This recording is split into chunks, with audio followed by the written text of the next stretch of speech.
तो सभी सबसे पहले कोमलता से आंखें बंद करके भगवान को अपने समक्ष महसूस करते हुए, अपने साथ महसूस करते हुए उनसे प्रार्थना करते हैं और उनको धन्यवाद भी देते हैं कि जो शिक्षा, जो समझ हम सबके जीवन में आई है,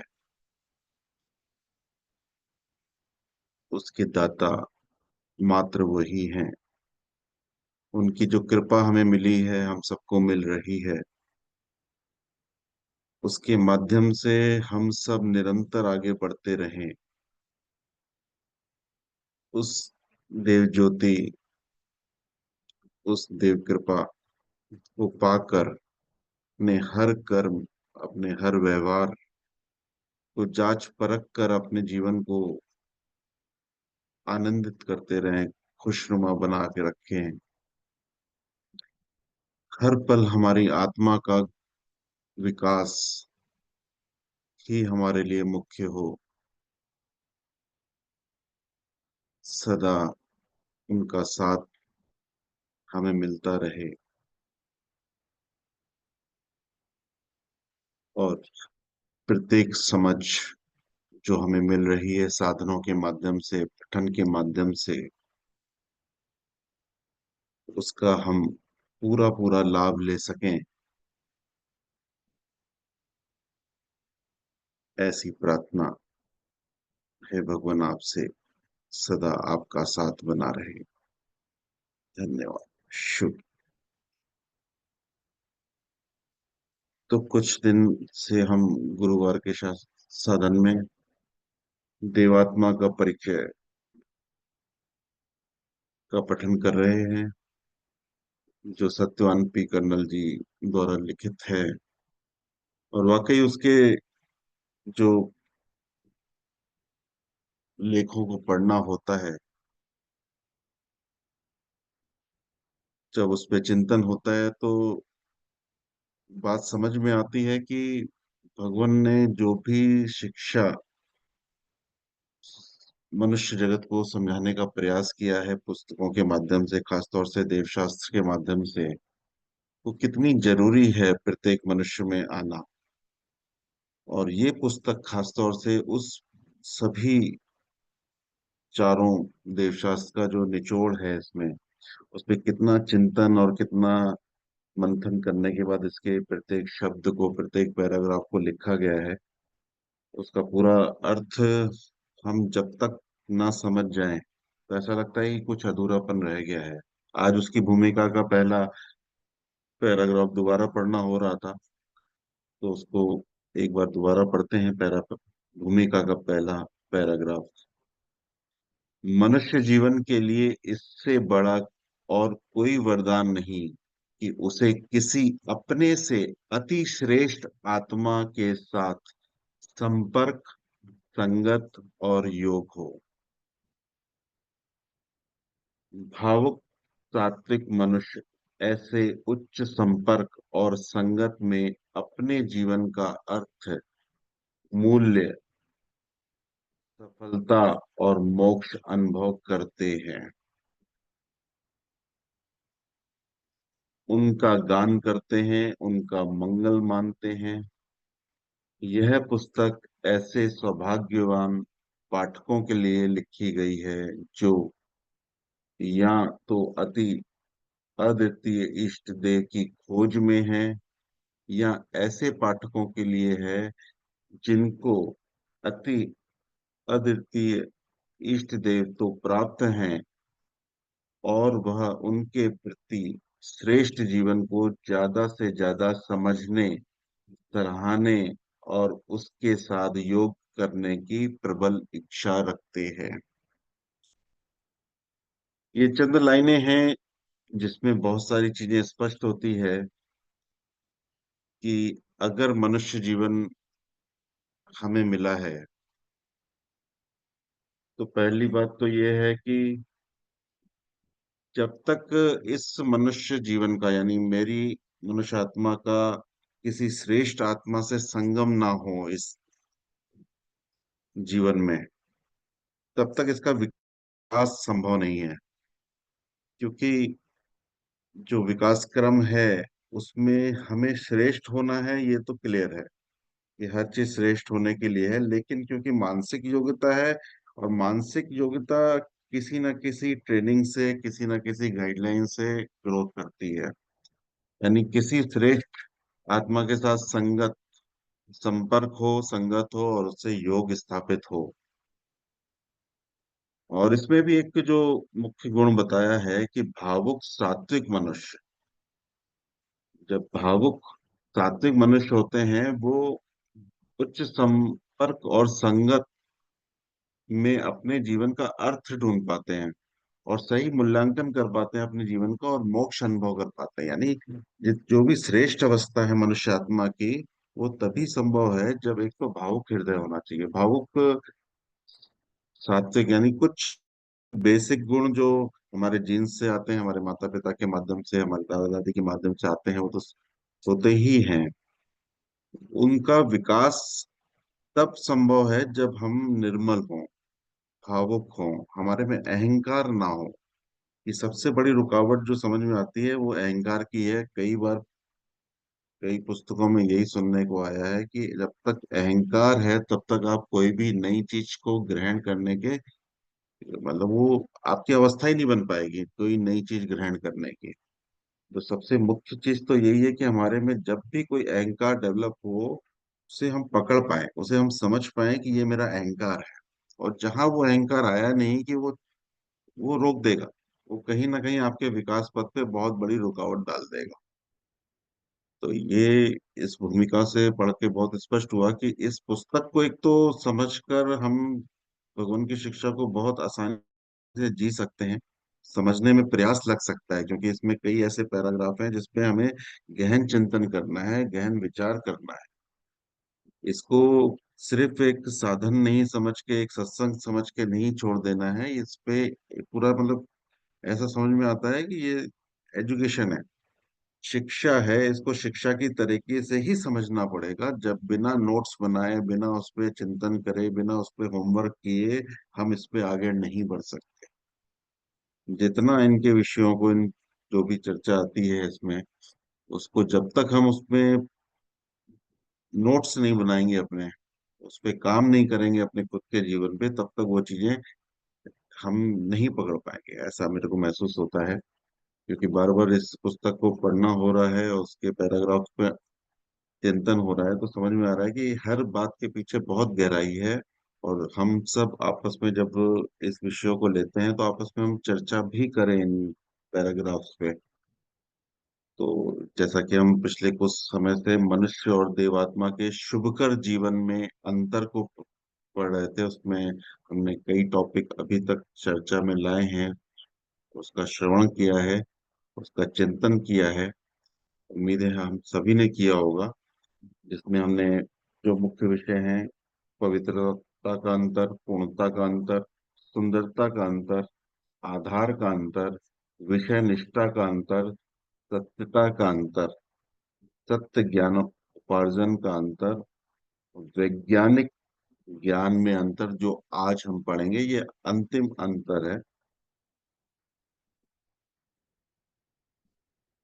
8 अंतर लगभग इस पुस्तक में दिए हुए हैं, और हम सब ये सुन चुके हैं।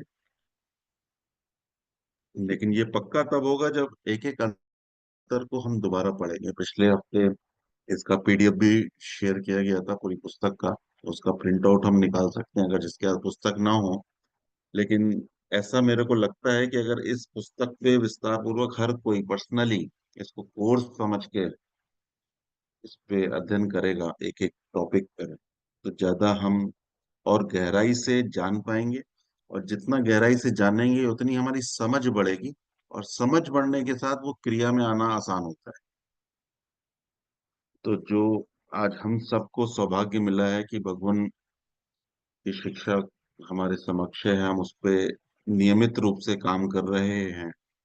वो नियमित रूप से काम करना हमारा विफल ना हो, वो हमारे जीवन से दूसरे के जीवन में शिफ्ट होने की अवस्था में आ सके। सिर्फ हमारे जीवन तक आ गया तो उससे भी बात पूरी नहीं होती, हमारा मनुष्य जीवन सफल नहीं होता। वो हमारे जीवन से जीवंत होकर दूसरे के जीवन में शिफ्ट होने लगे, यहाँ तक की अवस्था जरूरी है। और ये तभी संभव है जब एक एक विषय हमारे अंदर स्पष्ट हो जाएगा, एक स्पष्ट पिक्चर बन जाएगी कि देवात्मा है क्या। देवात्मा उन सब उच्च भावों का एक मिश्रण है जहाँ निम्न भाव है ही नहीं। यानी वो एक अवस्था है जिसमें उच्च भावों का ही एक, समझिए, एक ऐसा अस्तित्व जिसमें सिर्फ उच्च भाव है, निम्न भाव है ही नहीं। वो अस्तित्व हमारे इतना नजदीक है जिसको हम बहुत ही स्पष्ट देख पा रहे हैं, उनको महसूस कर पा रहे हैं। सिर्फ जो बीच का अंतर है, गैप है, उस गैप को जितना खत्म करते जाएंगे, ये मनुष्य जीवन हमारा उतना सार्थक होता जाएगा। क्योंकि सब है, ये चारों जगतों के साथ जो संबंध स्थापित करने हैं, उनके साथ जो व्यवहार रखने हैं, ये सब उस अवस्था में आने के बाद ही पूर्णता पाएंगे। और इस मनुष्य जीवन में हम इन सारी चारों जगतों के साथ अपने संबंधों को पूर्ण कर सकें, यही मनुष्य जीवन का उद्देश्य है। और यही हमारे आत्मिक ग्रोथ का भी मार्ग है। उसी से हमारी आत्मा उच्चतम श्रेणी में पहुंच पाएगी, क्योंकि उसमें निम्न भाव ना के बराबर होगा या ना नहीं होगा। और ये तभी संभव है जब हम इस पे गहन चिंतन करें, उस पे गहन चर्चा लाएं। चर्चा लाएं, उसके प्रश्न क्रिएट करें, एक दूसरे से चर्चा करें। कभी जूम मीटिंग है तो उसमें हम चर्चा करें, या हम कभी आपस में भी वार्तालाप कर रहे हैं तो उसी एक पैराग्राफ को लेकर उस पे कि इससे क्या बात समझ में आ रही है, इसकी गहराई क्या है, इसकी डेप्थ क्या है। लिखा तो है 4 लाइनें, लेकिन उन 4 लाइनों की गहराई क्या है। और जितना हम इस अभ्यास में जाएंगे तो आप देखोगे उतना हम पक्के होते जा रहे हैं। तो ठीक है, आज जो वैज्ञानिक ज्ञान में अंतर है उसको हम पठन करते हैं। और इसको पठन करके क्या चीजें नई निकल के आती हैं, चैप्टर बड़ा है, इसलिए आज 2 भजनों को कम रखा गया। देखते हैं हम कहाँ तक पहुंचते हैं। तो इसमें 3 चीजें लगभग क्लियर होंगी। एक तो व्यवहार क्या है, और तथ्य क्या पक्ष होता है, और एक मूल्य पक्ष। ये 3 चीजें का विस्तार है इसमें। तो हम इसमें आगे बढ़ते हैं। और इसमें हमारा संकल्प और हमारे भावों की अवस्था बहुत मायने रखती है। कि हमारा जो संकल्प सदा ही रहता है कि हम अपनी आत्मा को श्रेष्ठ से उच्चतम बनाते जाएं, और हमारी भावों की अवस्था भी रोज इस विस्तार में आगे बढ़े कि जो भी उच्च भाव हैं वो उच्चतम की तरफ रहें। हमारा हर पल, हमारा हर व्यवहार उस श्रेष्ठता को पाए। तो हम पहले पैराग्राफ से शुरू करते हैं। व्यवहार एक व्यापक शब्द है। हमने ये शब्द बहुत सुना है, व्यवहार। तो उसका थोड़ा सा विस्तार इस पैराग्राफ में हमें मिलेगा। व्यवहार एक व्यापक शब्द है। रोटी पकाना और रोटी खाना, कपड़े धोना और पहनना ही व्यवहार नहीं है। वैज्ञानिक प्रयोग करना, सोच विचार करना या लिखना पढ़ना भी व्यवहार है। एक बालिका की इस संबंध में घटना इस बात को सिद्ध करती है कि किसी प्रकार व्यवहार का कई बार सीमित अर्थ किया जाता है। उसके श्रद्धेय पिताजी एक कॉलेज के प्रिंसिपल थे। एक उदाहरण के माध्यम से बताया जा रहा है कि हम व्यवहार को किस पक्ष में देखते हैं। उनके श्रद्धेय पिताजी एक कॉलेज में प्रिंसिपल थे, उस बच्ची के, जो काल्पनिक कहानी के रूप में बताई गई है। और उनके दफ्तर का कमरा घर के साथ ही लगता था। यह बालिका देखती थी कि उनके श्रद्धेय पिताजी कुर्सी पर बैठे रहते हैं। उनसे अपनी श्रद्धेय माताजी से कहा कि पिताजी तो कोई काम नहीं करते, कुर्सी पर ही बैठे रहते हैं। इस बालिका के लिए काम या व्यवहार का अर्थ शारीरिक परिश्रम का प्रयोग करना था। वैज्ञानिक या सात्विक पुस्तक लिखना भी व्यवहार में गिनना चाहिए। व्यवहार वह मानसिक और शारीरिक क्रिया है जो किसी उद्देश्य को लेकर की जावे। तो इस पैराग्राफ में हमने व्यवहार शब्द को समझा कि जो हम शरीर से करते हैं वो व्यवहार को हम ज्यादा फोकस करते हैं कि उससे कुछ गलत ना हो जाए, किसी के लिए कुछ गलत शब्द ना बोल दूं, किसी को गलत अ, व्यवहार ना कर दूं। लेकिन जो आंतरिक विचारों में भी चल रहा है, जो विचारों में भी चल रहा है उसे भी व्यवहार की श्रेणी में हमें गिनना चाहिए या उसे देखना चाहिए और उस पर भी ध्यान रखना चाहिए, क्योंकि वो व्यवहार भी कहीं ना कहीं हमारी आत्मिक अवस्था को प्रभावित करता है। इसीलिए भगवान ने शुभ का जो हमें मंत्र दिया है कि सबके शुभ को चाहना, तो ये जो हमारे वैचारिक व्यवहार रहता है उसको काफी कुछ कंट्रोल रखता है, और उसमें हमेशा शुभ के भाव में हमें सदा ही रहना चाहिए। अब अगला पैराग्राफ पढ़ते हैं। हम इस अध्याय में भगवान देवात्मा में ज्ञानोपार्जन की क्रियाओं की विशेषताओं पर चिंतन करेंगे। घटनाओं और अस्तित्वों के दो पक्ष होते हैं। घटनाओं और अस्तित्वों के दो पक्ष होते हैं, यानी जीवन में जो भी घटनाएं घट रही हैं और जो भी अस्तित्व है हमारे सामने, कुछ भी सामान है, कुर्सी है, टेबल है, कोई भी मनुष्य है, कोई भी अस्तित्व है, इनके दो पक्ष होते हैं। एक तथ्य पक्ष और दूसरा मूल्य पक्ष। तथ्य पक्ष और दूसरा मूल्य पक्ष। घटनाओं और अस्तित्वों को जैसे वह है वैसा जानना उनके तथ्य पक्ष को जानना है।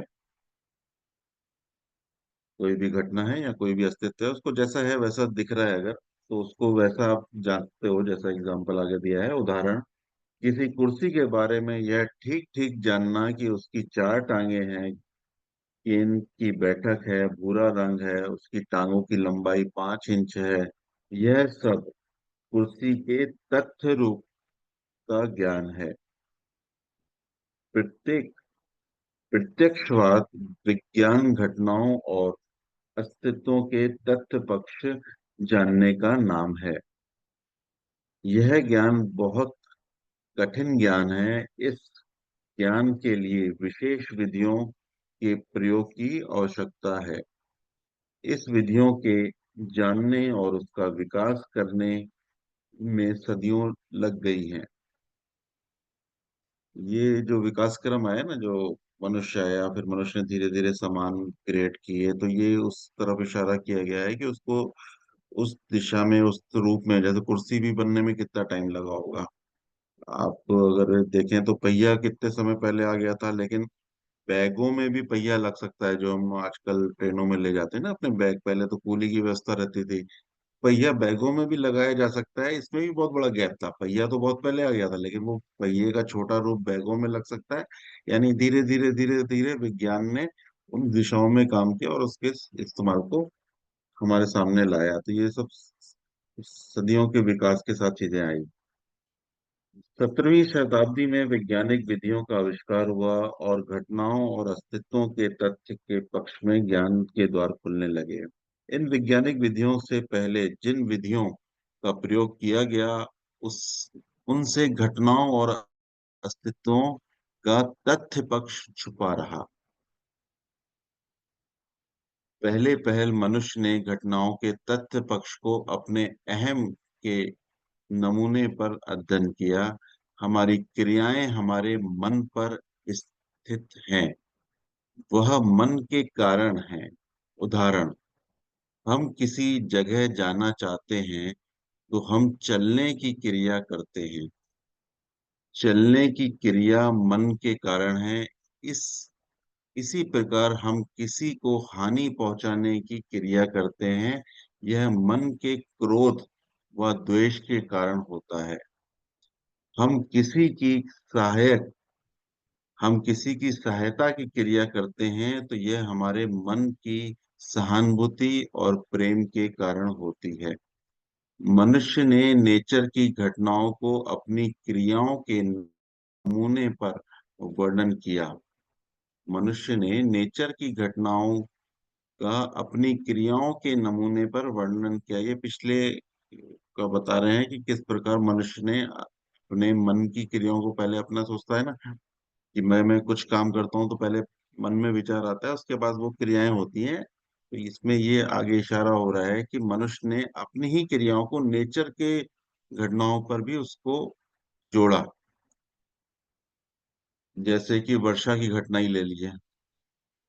मनुष्य ने इस क्रिया का कारण मन समझा और वर्षा इंद्रदेव की क्रिया मानी। यानी उन्होंने ये समझा कि ये इंद्रदेव के मन में आया है कि वर्षा करा दूं, तो वर्षा कर दी गई, तो ये उससे जोड़ लिया उसने अपने से। इस प्रकार नेचर की अन्य घटनाओं के वर्णन देवी देवताओं के द्वारा किए गए सोच समझ के विकास पर इन अनेक देवताओं के स्थान पर एक देवता को सब घटनाओं के कारण समझा और इसे ईश्वर को सुशोभित नाम दे दिया गया। यानी जो मनुष्य अपने साथ अनुभव करता था ना कि मैं कुछ क्रिया करता हूँ, तो उसके लिए पहले मेरे मन में विचार होता है, इसलिए तो पूरी विश्व में जो भी पूरी सृष्टि में कुछ चीज हो रही है तो वो भी कोई विचार करता है, तो उसके बाद वो चीज आती है। ये इस क्रम में हम समझने का प्रयास कर रहे हैं कि किस प्रकार से जो कर्नल साहब ने लिखा है उस पे विचार कर रहे हैं, वो विचार कर रहे हैं, उनके विचारों को हम पढ़ रहे हैं। इस सारे सोच विचार का आधार है कि मनुष्य ने नेचर की घटनाओं को अपनी ऐनकों से देखा। मनुष्य ने अपनी ऐनकों से, मतलब जो उसका दृष्टिकोण था उस समय, वैसे उसको देखा। विज्ञान ने इन अनेकों को उत्तर दिया और घटनाओं को घटनाओं की आंखों से देखने का प्रयत्न किया। विज्ञान ने केवल मन केंद्रित दृष्टि का ही त्याग नहीं किया, परंतु इस नई दृष्टि के लिए प्रयोग के यंत्रों का भी आविष्कार किया और निष्पक्ष होकर घटनाओं के तथ्य को पक्ष को वैज्ञानिक विधि द्वारा जानने का वैज्ञानिक ज्ञान कहते हैं। मतलब उस समय की जो भी घटनाएं मान्यताएं बन गई थी, तो उस समय जो विज्ञान का आविष्कार हुआ तो उनने उन सब घटनाओं को वैज्ञानिक आधार पर देखना प्रयास किया। इस अध्याय में हम सिर्फ वो देख रहे हैं कि एक जो मनुष्य आत्मा है, जो मनुष्य है, वो विज्ञान को किस श्रेणी में ले जाता है, और देवात्मा जब वैज्ञानिक दृष्टिकोण से देखते हैं तो उसके साथ क्या चीजें जुड़ती हैं। अभी तक बात हो रही है कि तथ्य की, कि उसके जो तथ्य को साबित करता है वो विज्ञान है, कि उसका ये है चीज।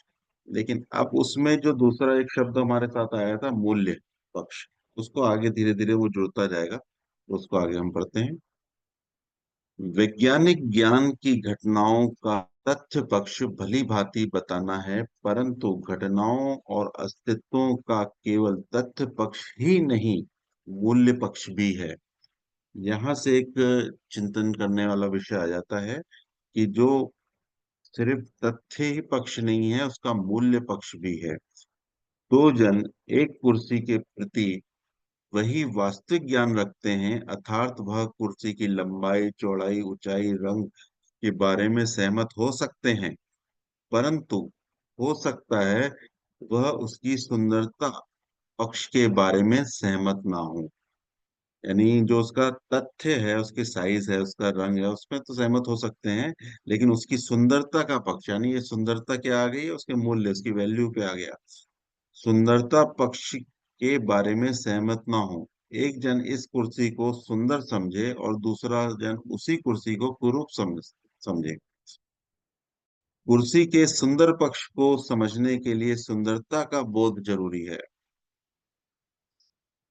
कुर्सी की सुंदरता के पक्ष को समझने के लिए सुंदरता का बोध जरूरी है, और बोधों के आसमान विकास के कारण असमान विकास के कारण यह मतभेद है। यानी जो बोधों का है ना, मनुष्य में अलग अलग बोधों का वो रहता है, जैसे जैसा उसकी समझ रहती है उस हिसाब से उसका बोध का विकास रहता है, और उसका वैसा दृष्टिकोण रहता है।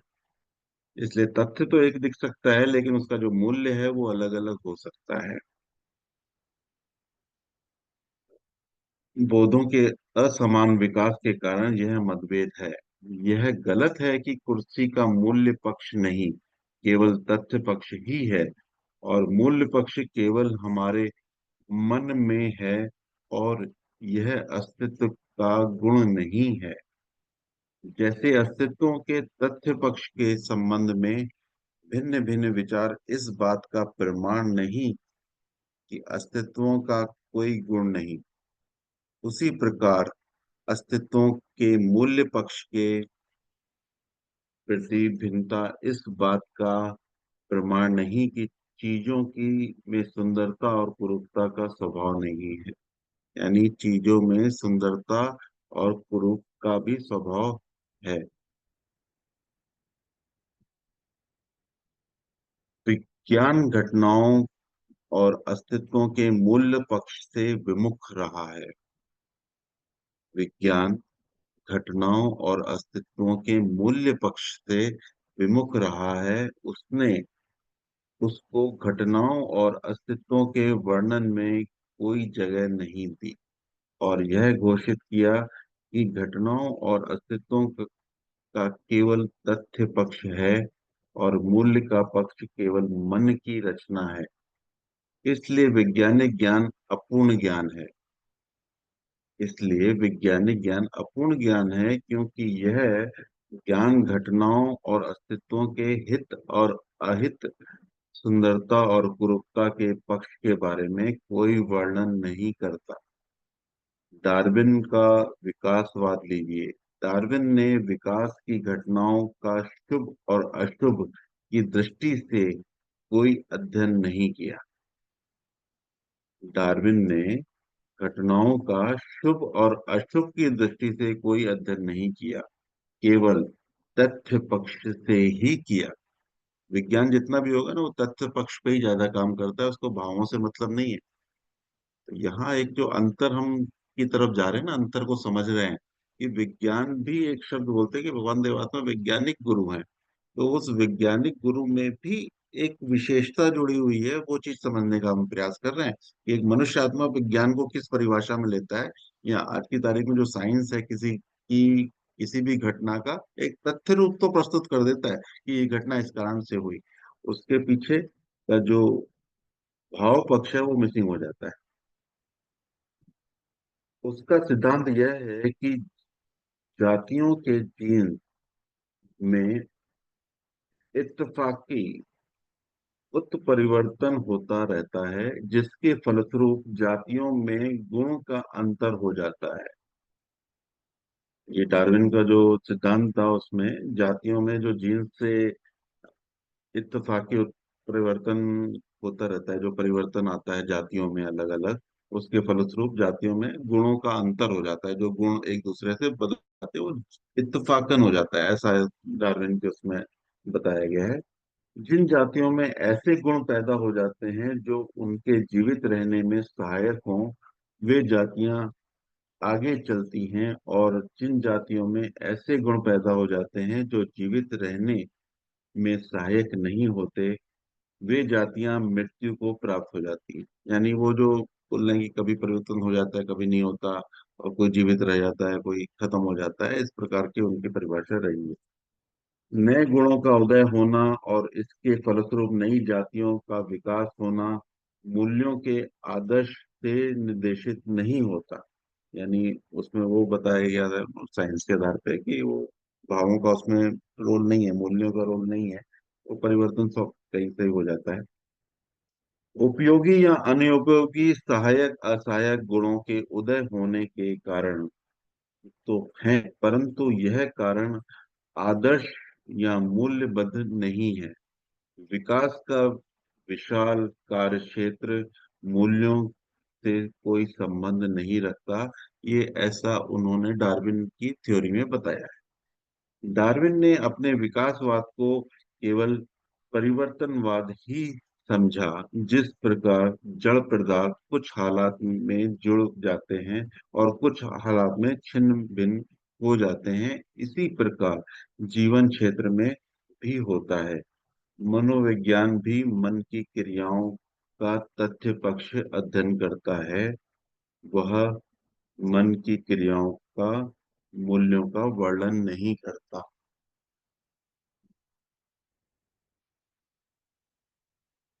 यहाँ तक क्या स्पष्ट हुआ है, कोई बता सकता है?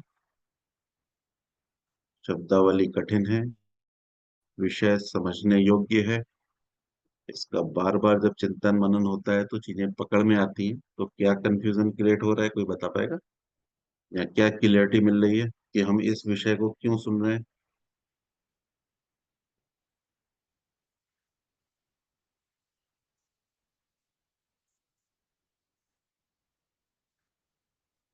कोई जन साझा करना चाहेंगे?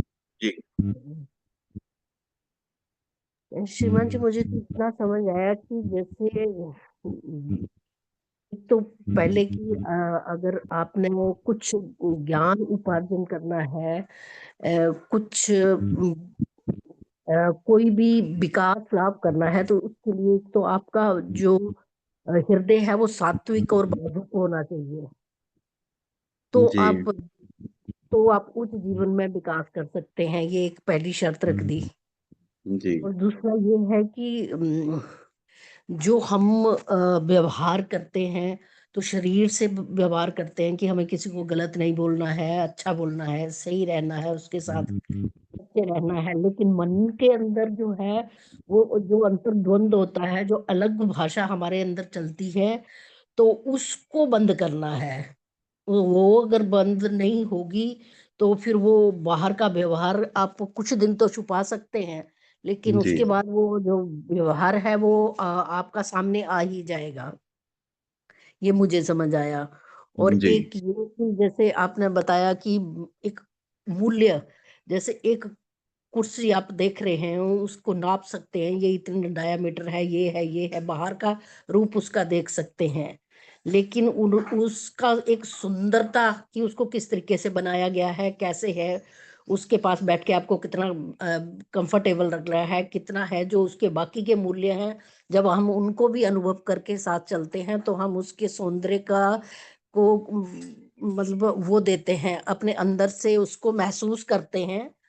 तो हम एक और दुनिया में चले जाते हैं। जैसे मैं तो इस तरीके से कह सकती हूँ आपको कि अगर फूल लगे हैं रास्ते में, तो वो सबको दिख रहे हैं, लेकिन उसे महसूस कोई कोई कर पा रहा है कि ये फूल और इनकी वैरायटी और ये कितने सुंदर लग रहे हैं। वो आम दुनिया उसमें से भागे चली चली जा रही है, लेकिन महसूस करने वाले बहुत कम होंगे। तो मैं जी। इसको इसी से रिलेट कर रही हूँ। आगे आप बता दें। नहीं नहीं, धन्यवाद। बिल्कुल ठीक है। ठीक है, और कोई साझा करना चाहेंगे अभी तक जो वो चीजें पकड़ में आई? श्रीमान जी, जी जी, शुभ। श्रीमान जी, मुझे इतना समय है कि कई बार लोग सिर्फ बाहरी पक्ष को देखते, उसके आंतरिक पक्ष को नहीं देखते। हमें इसमें ये समझाया गया है, हमें दोनों पक्षों को देखना चाहिए। बाहरी पक्ष का तो ठीक है, सभी लोग देखते हैं, लेकिन हमें उसके आंतरिक पक्ष को भी देखना चाहिए कि वो कितना सुंदर है, कितना नहीं है, या उसमें क्या क्या गुण है, हम उसके गुणों को भी देखना चाहिए। जी जी जी जी। ठीक है, बढ़िया। और कोई साझा करना चाहेंगे? क्योंकि जितना हम साझा करेंगे आप देखोगे विषय हमारे नजदीक पहुंचता है। और प्लस ये भी आप देखोगे कि जैसे अंजू बहन जी ने ज्ञान के और अर्पित जी ने जो शेयर किया। जी जी। जी बहन जी। जी इसलिए सुनना चाहिए। जी। शुभ आवाज हो। कट गई आपकी। जी, शुभ। जैसा कि इसमें सारी आंतरिक सुंदरता बताई गई, बताया गया है कि तो मूल्य कोई भी मूल्य वैज्ञानिक। हेलो। मूल्य जी शब्द को, मूल्य जी, अशोक बहन जी। जी को हम, अरे कि मैं आत्मा भी अंदर की अवस्था को तुम्हारे सुधारना चाहता हूँ, जो आत्मा है तुम्हारी, इसीलिए सुन रहे हैं। जी शुभ। जी। जी, शुभ जी। सुदेश बहन जी, जी बताइए, आप क्या बता रहे थे? जी, सुदेश बहन जी, आप बता रही? हाँ जी। शुभ हो। जी जी। इसमें पूर्णता का अंतर बताया गया, जो कितने सारे आत्मा में और देव आत्मा। तो जो देवात्मा है वो पूर्णतया ही आत्मिक निरोगी है, और मनुष्य आत्मा रोगी है, समझ। और जो की सुंदरता और जो हम व्यवहार करते हैं उसको, उससे हमें पता चलता है कि हमें बाहर की सुंदरता नहीं दिखती, हमें अंदर सुंदर बनाना है। और ये जो वैज्ञानिक है, जैसे डार्विन ये तथ्य पे काम करते हैं, ना कि भावों पे, भावों पे काम करते। वैज्ञानिक संत हैं, इन्होंने भावों पर काम किया है, तो ये भी अंतर है मनुष्य आत्मा में और देवात्मा में भी। जी जी, हाँ जी, ठीक है। जी, हाँ जी। और अब जी सदैव जी, सदैव तो गणेश। अब इसमें ये क्लियर किया गया है थोड़ा कि घटनाओं और व्यवहारों के तथ्य पक्ष के साथ में मूल्य पक्ष भी बहुत इम्पोर्टेंट है। और जी जो साइंस या पहले हमने ज्यादा जो पक्ष था उसके ऊपर फोकस रहा और मूल्य के ऊपर फोकस नहीं था। जैसे हम ये कहें कि परम पूजनीय भगवान देव आत्मा एक बार जब चिड़ियाघर में गए तो उन्होंने पानी बह रहा था तो उसको टैप को बंद कर दिया। और जी जी परम पूजनीय भगवान देव आत्मा का उस टैप को बंद करना और एक मनुष्य आत्मा सिमिलर घटना होती है कि वो टैप को बंद कर देता है, उसका तथ्य पक्ष तो सेम है या सिमिलर है, लेकिन उसके मूल्य पक्ष में बहुत भारी अंतर हो सकता है कि उन्होंने किस ऑब्जेक्टिव को लेके या क्या उनके मन में उस टाइम आया कि जिस उसके बैकग्राउंड में क्या चीजें रही जिसके कारण बंद किया, और एक मनुष्य आत्मा वही एक्टिविटी करता है, तो दोनों में डिफरेंस रहता है। तो तथ्य पक्ष के साथ में मूल्य पक्ष जो है उसकी वैल्यू जो है वो बहुत जी जी, ज्यादा है, उसकी वो हम्म क्लैरिटी दी गई। जी जी, बढ़िया। तो इसमें एक्चुअली देखिए, ऐसा हमने पुस्तकों में ही पढ़ा है, देवशास्त्र में ही पढ़ा है कि जब युग बदले तो पहले तो ईश्वरवाद का मेन अस्तित्व था कि सब कुछ ईश्वर के आधार पे ही चलता था। फिर उसके बाद विज्ञान आया, तो ये विज्ञान भी आया तो विज्ञान ने भी तथ्य पे काम किया।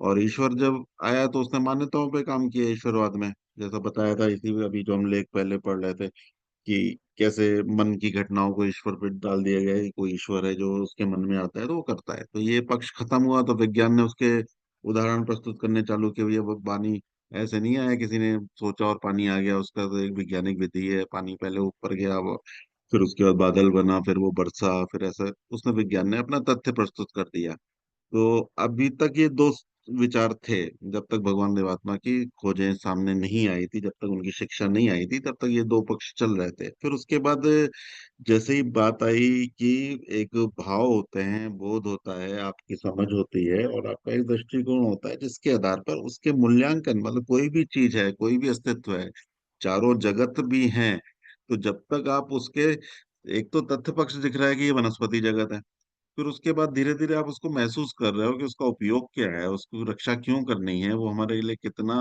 लाभकारी है। उसके जब वो चीजों को मूल्यांकन किया गया तब समझने का प्रयास किया गया। जब तक ये पौधों की शिक्षा इस मूल्य पक्ष में आप नहीं जाते हो, तब तक उस अवस्था को पाना कठिन है। वही अंतर वही दिखा रहा है कि अभी तक जब वैज्ञानिक सोच से आप चल रहे थे, कोई भी मनुष्य जब वैज्ञानिक सोच ले लेता है कि जैसे बोलते हैं ना भगवान देवा तो वैज्ञानिक है, चलो ठीक है, हर चीज को हम वैज्ञानिक दृष्टिकोण से देख लेते हैं, लेकिन उसमें भी अंतर है। उसमें जो मूल्यों का भाव अभी आगे इस पैराग्राफ को जो हम पढ़ेंगे कि भगवान देवात्मा में क्या चीजें ऐसी विशेष थी जो उस अंतर को मनुष्य आत्मा को बताना चाहते थे कि मनुष्य आत्मा भी उस आधार पे अपने जीवन को ढाले।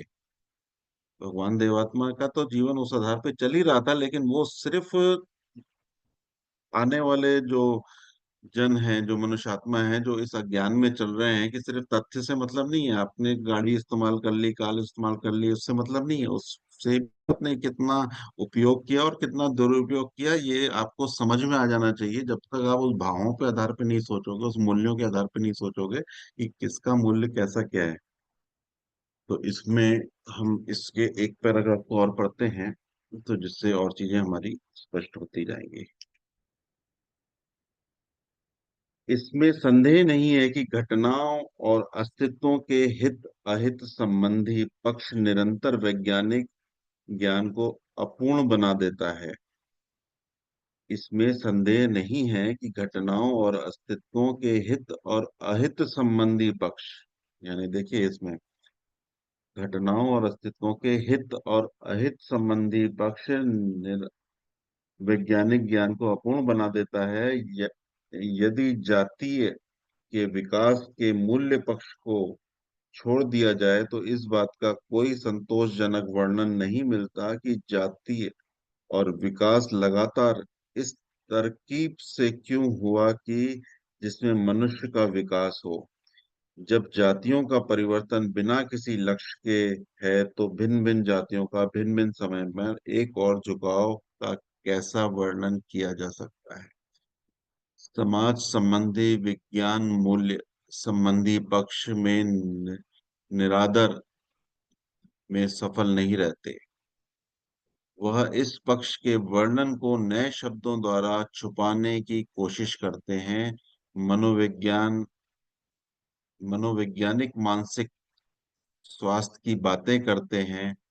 आर्थिक वैज्ञानिक न्याय और अन्याय मूलक धन को बांट की बातें करते हैं।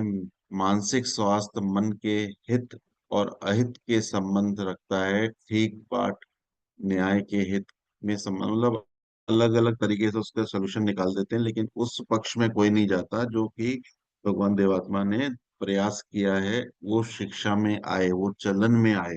वो बात कि कोई भी अस्तित्व है उसका हित और अहित संबंधी ध्यान में रखा जाए कि उस चीज से हित क्या है अहित क्या है, उसमें आत्मा की कहाँ हानि हो रही है, कहाँ नेचर की हानि हो रही है। इन चीजों को ध्यान में रखते हुए हर कदम किया जाए। सिर्फ विकास की दौड़ में अंधा दौड़ना हो जाए। आज हमारे नजदीक जो रहते हैं वो किसी खदान में काम करते हैं जहाँ से लोहा निकलता है। वहाँ कुछ पत्थर खुदाई की जाती है, उसमें फिर आयरन को छाटा जाता है, जो भी प्रोसेस रहा हो।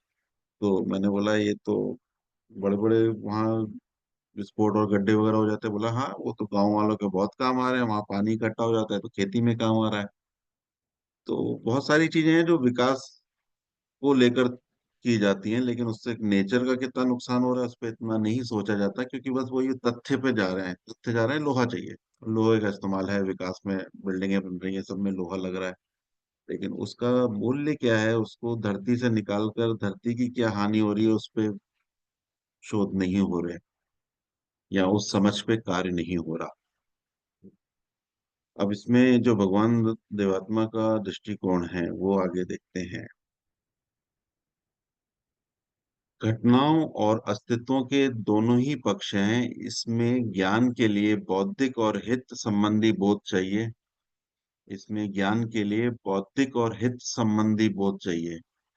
दोनों प्रकार के मानसिक उपकरणों के द्वारा ही घटनाओं और अस्तित्वों का पूर्ण ज्ञान संभव है। ये नई चीज जो भगवान बता रहे हैं। तथ्यों को तथ्यों के जानने की भावना जिसने आधुनिक विज्ञान में विकास पाया है यथेष्ट नहीं है। मूल्यों को जानने की भावना भी आवश्यक है। किसी भी क्षेत्र में तथ्यों के सत्य ज्ञान का सात्विक भाव यथेष्ट नहीं। उसी क्षेत्र के संबंध में मूल्य संबंधी बोध की आवश्यकता है।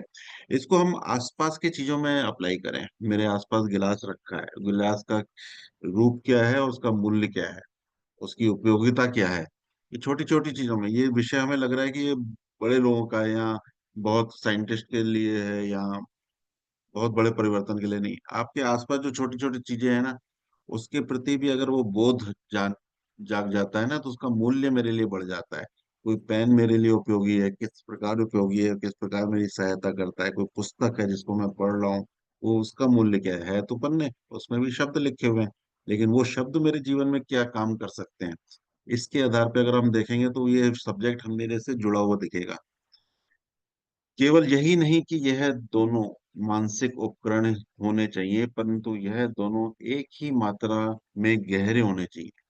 ये दोनों ही मतलब उसका तथ्य और उसका मूल्य, ये दोनों ही एक सिमिलर होने चाहिए और गहराई होनी चाहिए। यदि यह न हो तो घटनाओं और अस्तित्वों के तथ्य और मूल्य संबंधी ज्ञान संतुलन ना होगा। हमारे ज्ञान का तो तथ्य पक्ष ही की ओर झुकाव होगा या मूल्य संबंधी ज्ञान की ओर झुकाव होगा। यह दोनों ही झुकाव घटनाओं और अस्तित्वों के पूर्ण और संतुलन ज्ञान में बांधा है। एक तरफ नहीं होना चाहिए कि सिर्फ मूल्य समझ लिया उसके तथ्य को नहीं समझा। जैसे कांच का गिलास है, वो कांच का गिलास भी गिलास है, एक स्टील का गिलास भी गिलास है। अब सिर्फ उसके मूल्य को समझ लिया, उसके तथ्य को नहीं समझ लिया, दोनों को रखा और वो किसी ऐसी जगह था वो टूट गया।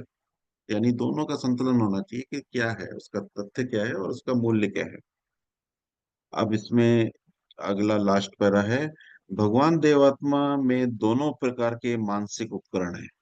यह समझिएगा, भगवान देवात्मा में दोनों प्रकार के मानसिक उपकरण हैं।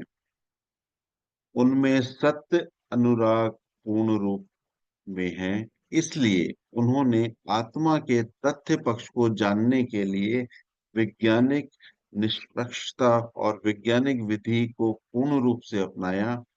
आत्मा के बारे में यह विश्वास है कि वह ईश्वर की रचना है, ब्रह्मा का अंश है। भगवान देवात्मा ने इन विश्वासों को जीव विज्ञान के विरुद्ध पाया। इन विश्वासों के प्रति यह देखा कि वैज्ञानिक विधि पर पूरे नहीं उतरे और उन्हें त्याग दिया। ये जो विश्वास थे ना, वैज्ञानिक विधि पे नहीं आ रहे थे, जीव विज्ञान में उस प्रकार की भाषा नहीं थी, तो इसलिए उसको पूरा नकार दिया उन्होंने। मनुष्य आत्मा को पशु जगत से विकसित हुई जीवनी शक्ति के रूप में घोषित किया। मनुष्य आत्मा को पशु जगत से विकसित हुई जीवनी शक्ति के रूप में घोषित किया। उसके तथ्य रूप को देखा और प्रकट किया, परंतु सत्य अनुराग हित अनुराग के बिना यथेष्ट नहीं। परंतु सत्य अनुराग हित अनुराग के बिना यथेष्ट नहीं। यहाँ भगवान देवात्मा में हित अनुराग भी पूर्ण रूप में है। उन्होंने आत्मा की क्रियाओं का केवल मनोवैज्ञानिक की तरह से अध्ययन नहीं किया, उन्होंने मूल्यों के दृष्टिकोण से भी अध्ययन किया। देखिए, एक तो जीवनी शक्ति को सिर्फ तथ्य रूप में भी देखा जा सकता था, लेकिन जीवनी शक्ति के साथ भाव भी अटैच हैं और भावों से उसका विकास और विनाश संभव है, उसका हित अहित संभव है। यहाँ मूल्यों वाली बात आ जाती है, जो भगवान देवात्मा ने उस दृष्टिकोण से उसकी खोज की, उसका अध्ययन किया। उन्होंने विकास की घटनाओं का केवल तथ्य पक्ष से अध्ययन नहीं किया, उन्होंने विकास की घटनाओं का केवल तथ्य पक्ष से अध्ययन नहीं किया, परंतु मूल्य दृष्टि से भी अध्ययन किया। उन्होंने घोषित किया कि आत्मा में परिवर्तन हित और अहित संबंधी है। आत्मा का विकास पथ भी है और विनाश पथ भी है। आत्मा के सात्विक बोध और भाव उसके विकास के पथ हैं। आत्मा के सात्विक बोध और भाव उसके विकास के पथ हैं। आत्मा के स्वार्थ और अहम विषय सुख अनुराग उसके विनाश के पथ हैं। विनाश का पथ में ये दो विषय बहुत ही महत्वपूर्ण है, स्वार्थ और अहम विषय। स्वार्थ और अहम ये विशेष आत्मा की हानि करते हैं, इस पे विशेष फोकस होना चाहिए। आज जो अवस्था दिख रही है पूरे विश्व की, उसका कारण सिर्फ यही है, स्वार्थ और अहम। अतएव इन दोनों सत्य और हित संबंधी अनुरागों द्वारा भगवान देवात्मा ने मनुष्य की आत्मिक घटनाओं का पूर्ण वर्णन दिया है। यह ज्ञान इन अनुरागों में वंचित किसी मनुष्य के लिए संभव नहीं है। यह ज्ञान इन अनुरागों से वंचित किसी मनुष्य के लिए संभव नहीं है। मनुष्य आत्मा की पहुंच सात्विक भाव तक है। 9वें अध्याय में हम देखते हैं कि सात्विक भाव आत्मा के परम हित का प्रेम नहीं है। सात्विक भाव में, सात्विक भाव आत्मा के परम हित का प्रेम नहीं है। यानी आप सिर्फ सात्विक हैं, यानी अभी भी वो बात पूर्णता में नहीं है। ये हमने पिछले अध्याय में भी पढ़ा था। आत्मा के मूल्य पक्ष का वैज्ञानिक ज्ञान तब ही संभव है जब खोजी में आत्मा के परम हित का पूर्ण प्रेम हो। आत्मा के मूल्य पक्ष का वैज्ञानिक ज्ञान तभी संभव है जब खोजी में आत्मा के परम हित का पूर्ण प्रेम हो। भगवान देवात्मा के सात्विक भाव आत्मा के परम हित अनुराग में स्थित हैं। उनके लिए आत्मा के विकास और विनाश के नियमों के खोज की परम योग्यता है। उन्हें ही आत्मा के हितों के बारे में सच्चाइयों को खोजने के शुभ व्यवहार और अद्वितीय गौरव प्राप्त है। हम मनुष्य आत्मा उनके साथ संबंध जोड़कर हम मनुष्य आत्मा उनके साथ संबंध जोड़कर उनकी ज्योति में उनकी बताई हुई सच्चाइयों को जानने का शुभ व्यवहार दिखा सकते हैं। उनकी बताई हुई, भगवान देवात्मा की जो ज्योति है उसमें उनकी बताई हुई सच्चाइयों को जानने का शुभ व्यवहार दिखा सकते हैं। आत्मिक हितों की खोजी के रूप में भगवान देवात्मा का शुभ व्यवहार एक वैज्ञानिक का शुभ व्यवहार है, और हमारा इनकी खोजी हुई सच्चाइयों को ग्रहण करने का शुभ व्यवहार एक विद्यार्थी का शुभ व्यवहार है। यानी उनकी बताई हुई शिक्षाओं को हम एज ए विद्यार्थी समझ रहे हैं। ये एज ए श्रोता नहीं सुनना है, हमें हमें एज ए विद्यार्थी समझना है। विद्यार्थी जब सीखने को बैठता है ना, तो जो भी बताई हुई कठिन शब्द है ना, उसकी व्याख्या अलग से लेता है, उस व्याख्या को और खोजता है, तो उसको स्पष्टता आ जाती है। जितना वो स्पष्ट हो जाता है, उस ज्ञान की समझ उसके अंदर आ जाती है, और वो जीवन शैली में आ जाता है। तो मतलब हर चीज का मूल्य अगर हमारे लिए क्लियर है, हर मनुष्य आत्मा के लिए, हम लोग तो फिर भी काफी कुछ स्पष्ट हो चुके हैं इन चीजों पे, लेकिन आज जो नई पीढ़ी है उसको अगर ये चीज जाननी है, तो उसको ये विषय समझाना उनकी शब्दावली में आज की तारीख में कठिन है, लेकिन इस पे जितना हम गहन चिंतन करेंगे ना, तो नए जनों को समझाना आसान रहेगा। बच्चों को हम बोलते हैं ना, बेटा काम की चीज है, ध्यान से रखना। क्यों बोलते हैं? काम की चीज क्या हुई? काम की चीज वही हुई, मूल्य। काम की चीज है, ध्यान से रखना, तो वही है मूल्य। वो धीरे धीरे विकास क्रम में मनुष्य उसको समझता जाता है।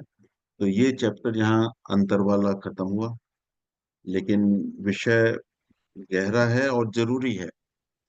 प्रत्येक मनुष्य आत्मा में हम सब तो समझ चुके हैं, हमारे माध्यम से और भी समझ पाए, इसलिए हमें इसे और गहन गहराई से समझना है, नए शब्दों में बनाना है। अपना चिंतन जब करेंगे तो इसके नए शब्द निकलेंगे, और नए शब्द जब निकलेंगे तो बच्चों को समझाए जा सकते हैं कि देखो भगवान आत्मा ने किस प्रकार से ये चीजों का अंतर दिया है, कि एक वैज्ञानिक हो गया, अब ये भगवान देवात्मा हो गया, ये क्या डिफरेंस है, क्या अंतर है।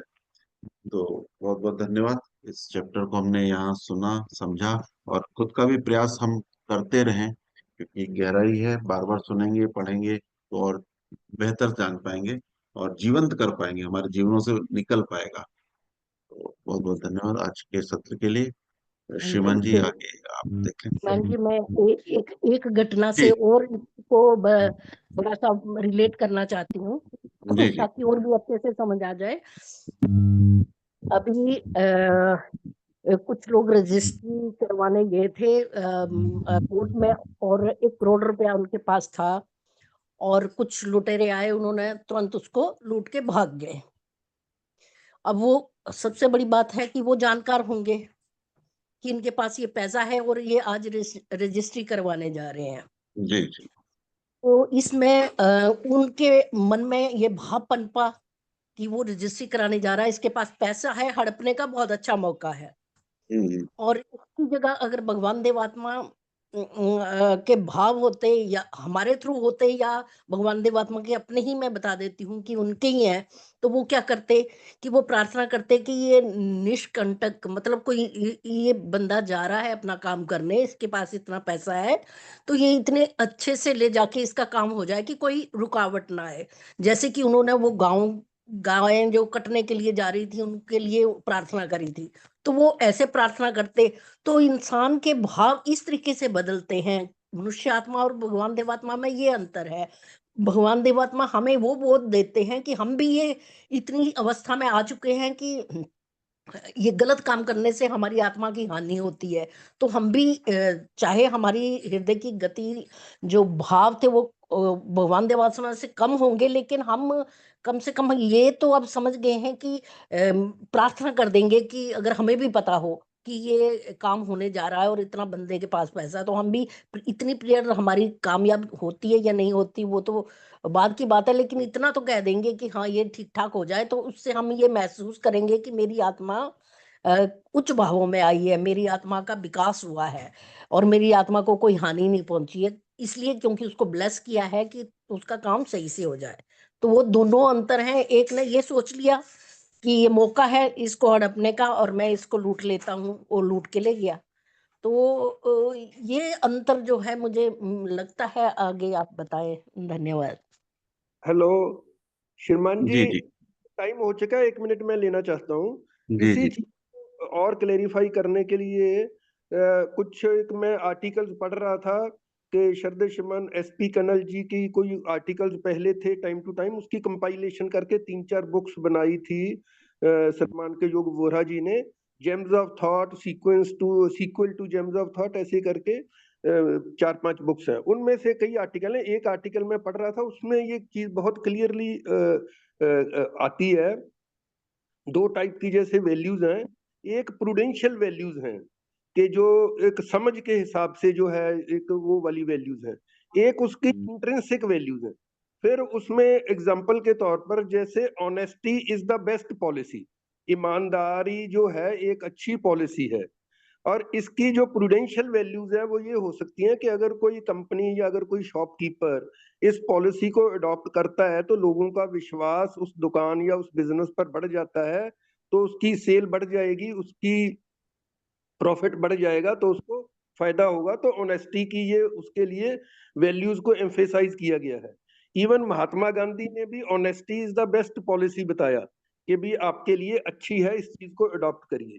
अब इसकी जी ऑनेस्टी का बेस्ट पॉलिसी जो है ये उसकी वैल्यू को एनहांस नहीं करता ऑनेस्टी की। इसकी जो इंट्रिंसिक वैल्यू है ऑनेस्टी की वो ये है कि चाहे मुझे नुकसान भी हो, लेकिन अगर मैं नहीं करता हूं तो इससे मेरी आत्मा का पतन होता है।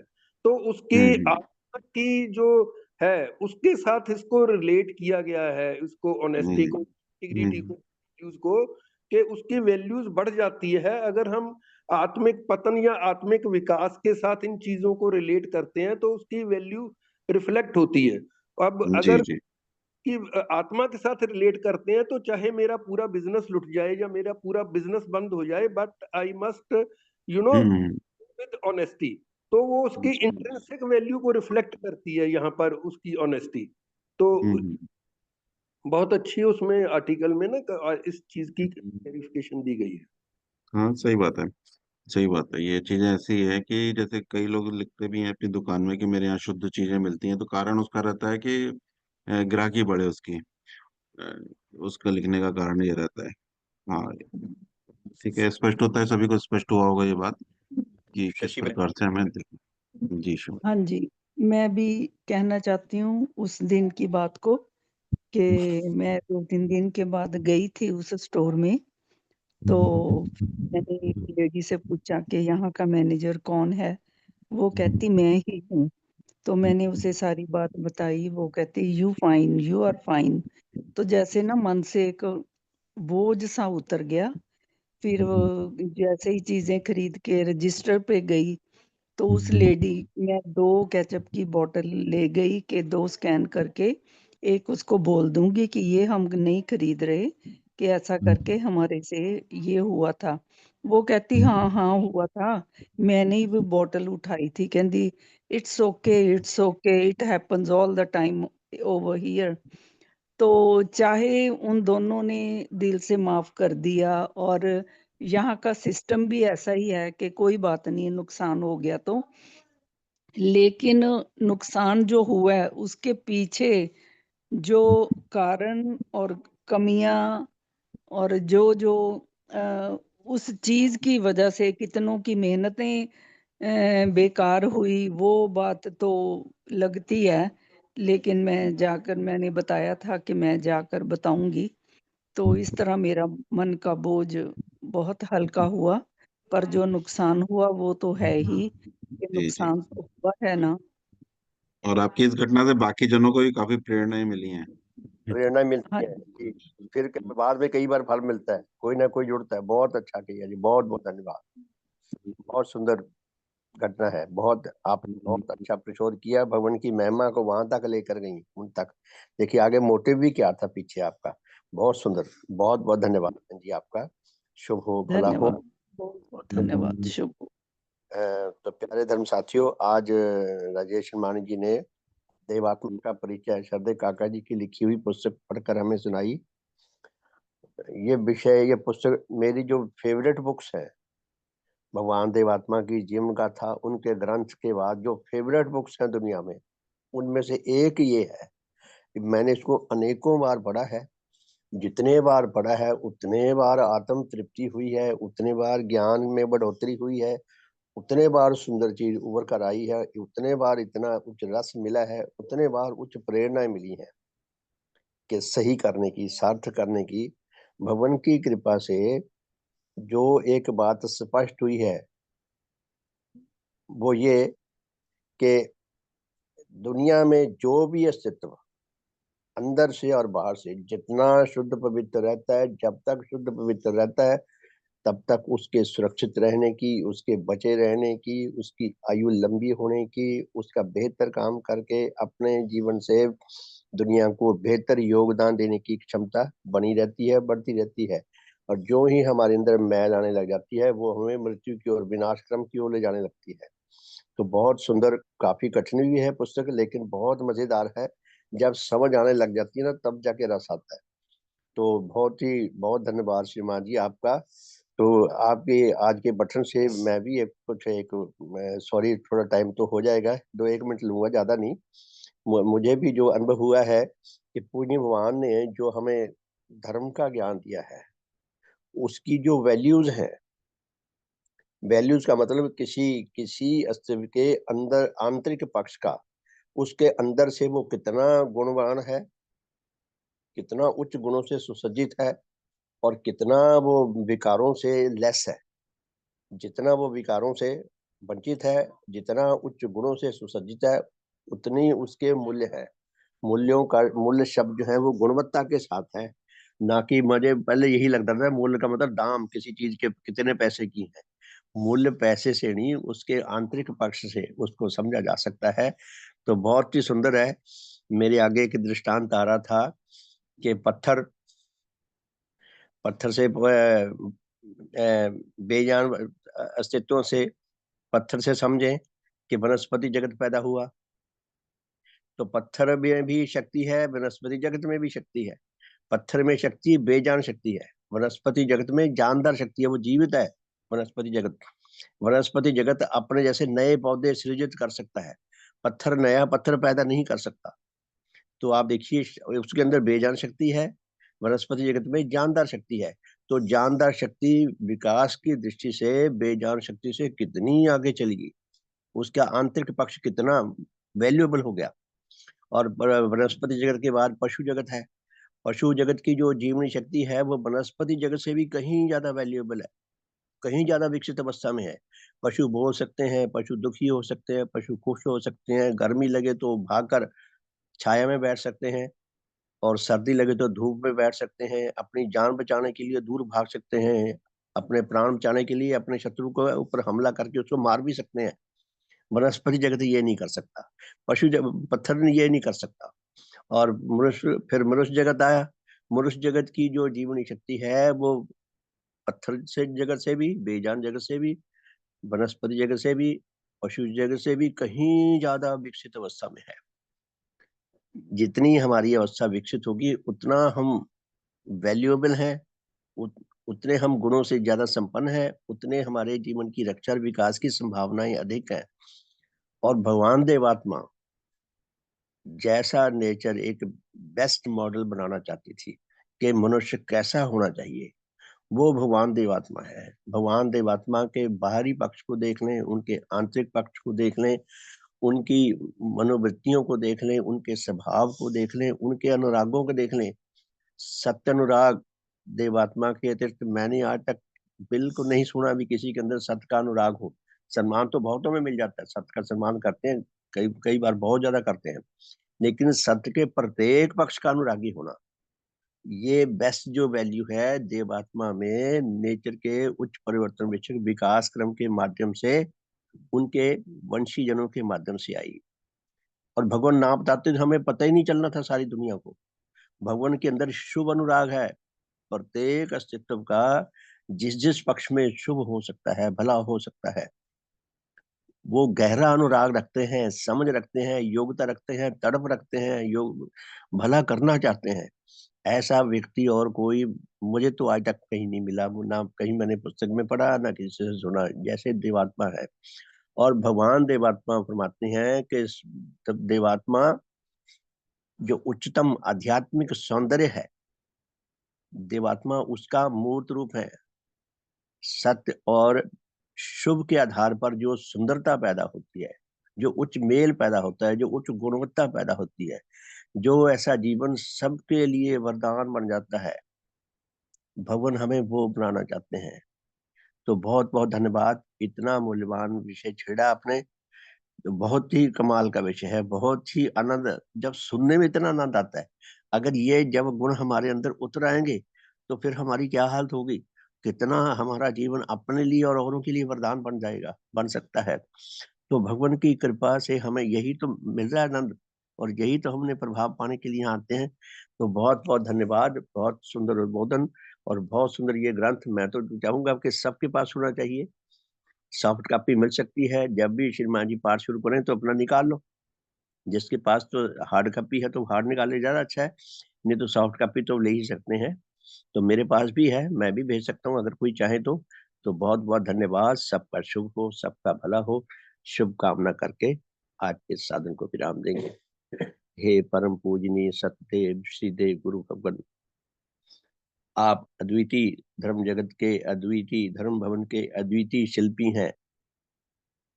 प्यारे साथियों, ये शुभकामना मुझे लिखने का सौभाग्य मिला, कहाँ से लिखी मैं नहीं जानता। धर्म जगत अद्वितीय है, सुप्रीम है, धर्म भवन अद्वितीय है, और धर्म भवन के निर्माता देवात्मा अद्वितीय हैं। वो शिल्पी हैं, सिविल इंजीनियर यही काम करते हैं। भगवान देवात्मा ने जो धर्म भवन बनाया है ये अद्वितीय है। सतगुरु आपके द्वारा निर्मित यह धर्म भवन नेचर की आत्मा है, विकास क्रम का मूर्त रूप है। आपके द्वारा निर्मित यह धर्म भवन समय के साथ साथ और सुदृढ़ और मजबूत और सशक्त होने के लिए है।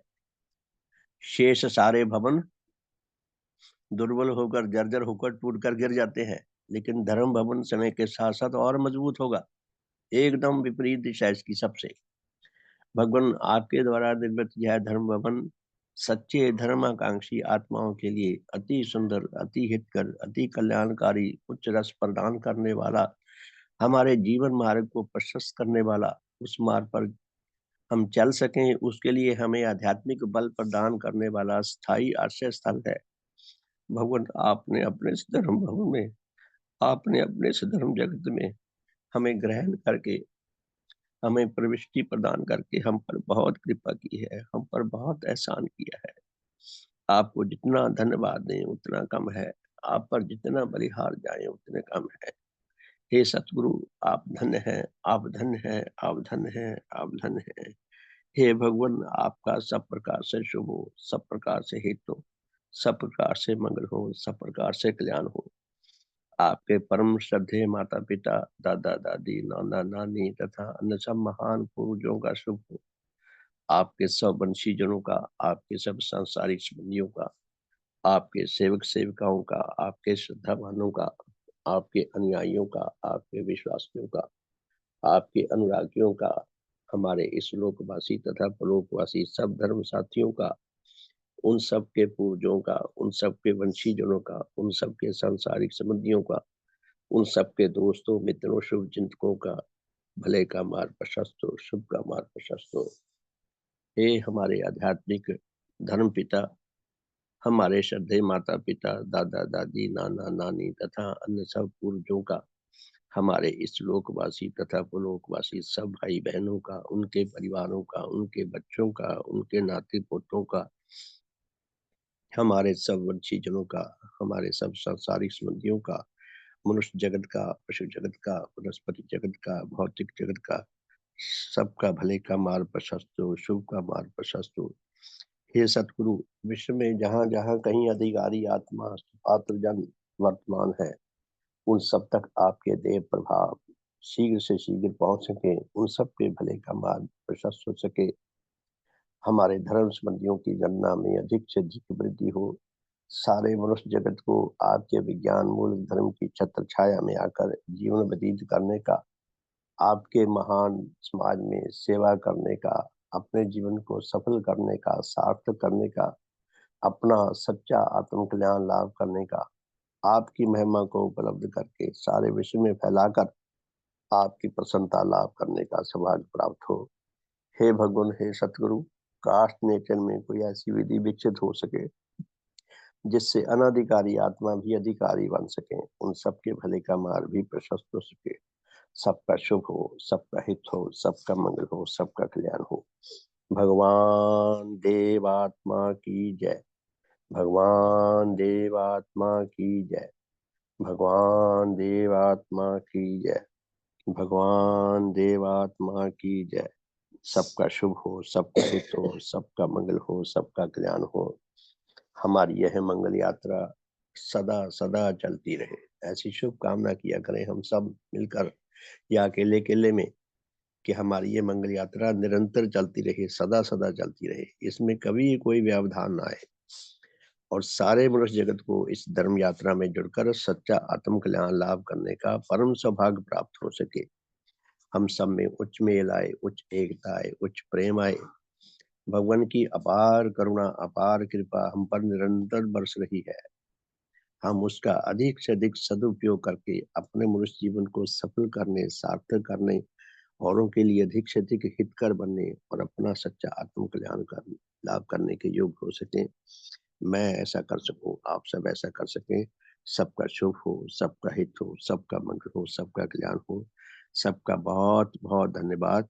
तो प्यारे धर्म साथियों, शाम को मिलेंगे 4:30 से 5:30 और रात को 8:40 से 9:30 बजे तक। और आपको पता ही है 3 अप्रैल से 6 अप्रैल तक रुड़की में शिविर लगने जा रहा है और उसके लिए जिसके लिए संभव हो वो जरूर जाए। बचपन में मेरी सपनों की नगरी होती थी बॉम्बे, मेरे विचार आता मैं एक्टर बनूंगा जाके, लेकिन अब एक्टर तो हम बन गए, भगवान ने हमें एक्टर बना दिया कि इतना विश्व का सबसे महान काम हमें जानने का, समझने का, रस लाभ करने का, खुद अपना भला करने का, औरों के भले में काम आने का हमें सौभाग्य मिल गया।